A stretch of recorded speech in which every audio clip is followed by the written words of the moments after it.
I was talking, or perhaps rather discoursing, with an awfully northern, yet cunning, linguist called Colin, whom hath said he knew not how to speak foreign.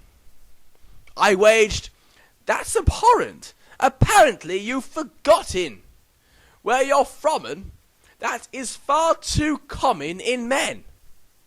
Then Colin sort of consorted with his Mrs. Audrey, haughtily imploring him not to be so gorgeously bawdy.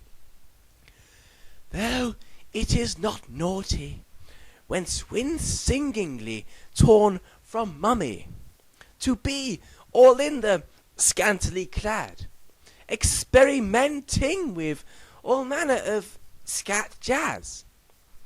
One's greater knowledge of the worldly ways is highly liable to lead to the label of being deemed rather too blasé with the blasphemy, and that is not necessarily a laughing matter for you nor for me. Audrey then lauded plaudits upon a fellow named Horatio, but what lied behind their faces was more ace and shown.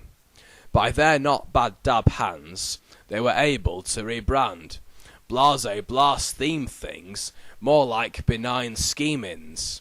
As exemplar stilly done stands the judgment of Solomon, to render such a potentially quarrelsome probolom more gone. Morgan, whom was more used to talking more nastily, as opposed to laughtily, about whatever might happen, said yes, and then no. I mean, you know, yearning earnestly if one could assume with such urgency, seeing and hearing as it was such a recurrent bit of blurbery. Though one isn't, I assure you, freelance marketeering on a subliminal and voluntary basis for Burberry. Catherine was having a rinse in the bath as she pondered upon how wild oldie sheep came to be so glad.